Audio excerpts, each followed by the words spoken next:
Hello hi అండి అందరికీ welcome to my channel Raji Tej world. ఈరోజు మన కుకింగ్ వీడియోలో వచ్చేసి ఎగ్ పన్నీర్ కర్రీ అయితే చేయబోతున్నాను. అది ఎలాగా అనేది చూసేయండి.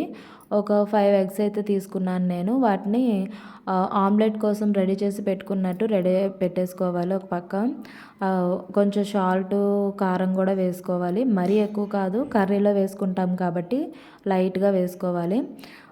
వీటిని బాగా మిక్స్ చేసి పక్కన పెట్టుకున్న తర్వాత వేరే బౌల్లో కొంచెం ఆయిల్ వేసుకొని ఈ మిశ్రమాన్ని అందులో వేసేసుకోవాలి.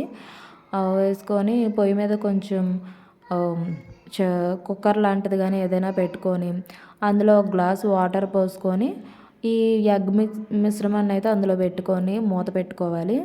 ఇది లోపు బేక్ అయ్యేలోపు ఒక మీడియం సైజు 5 ఉల్లిపాయలు, ఒక 4 టమోటాలు తీసుకొని పేస్ట్ చేసి పక్కన పెట్టేసుకోవాలి. ఇప్పుడు పొయ్యి మీద కడాయి పెట్టుకొని ఇందులో 2 టేబుల్ స్పూన్లు ఆయిల్ వేసుకొని కరివేపాకు ఇంకా 2 పచ్చిమిర్చి వేసుకొని బాగా ఫ్రై అయిన తర్వాత ఇందులో ఆనియన్ పేస్ట్ కూడా వేసేసుకోవాలి.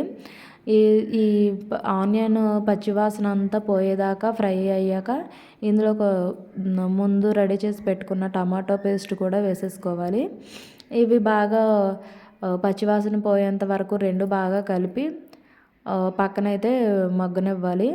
ఈలోపు మన ఎగ్ పన్నీర్ అయితే రెడీ అయిపోయింది. అది ఒక ప్లేట్లోకి తీసుకొని చిన్న చిన్న ముక్కలుగా కట్ చేసి రెడీ చేసి పెట్టుకోవాలి. పక్కన మగ్గుతున్న మన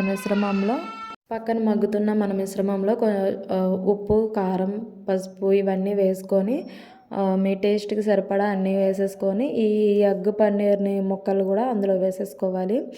వేసుకొని ఈ మసాలా అంతా ఆ పన్నీర్ ముక్కలకి పట్టేదాకా బాగా కలుపుకొని కొంచెం వాటర్ పోసుకొని బాగా మగ్గనివ్వాలి.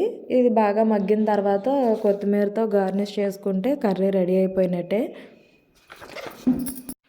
చాలా చాలా టేస్టీగా ఉండే ఎగ్ పన్నీర్ కర్రీ రెడీ అయిపోయినట్టే. ఇంకైతే మీకు ఈ కర్రీ ఎలా అనిపించిందో నాకు కామెంట్లో చెప్పేయండి. నేనైతే నాకు ఈ కర్రీ చాలా ఇష్టం. కాకపోతే చాలా టైం పడుతుంది కాబట్టి ఎప్పుడో ఒకసారి చేస్తాను. కానీ టైం తీసుకోవాలే కానీ చాలా టేస్ట్గా ఉంటుంది కర్రీ. మీకు ఈ వీడియో ఎలా అనిపించిందో నాకు కామెంట్లో చెప్పండి. Thank you.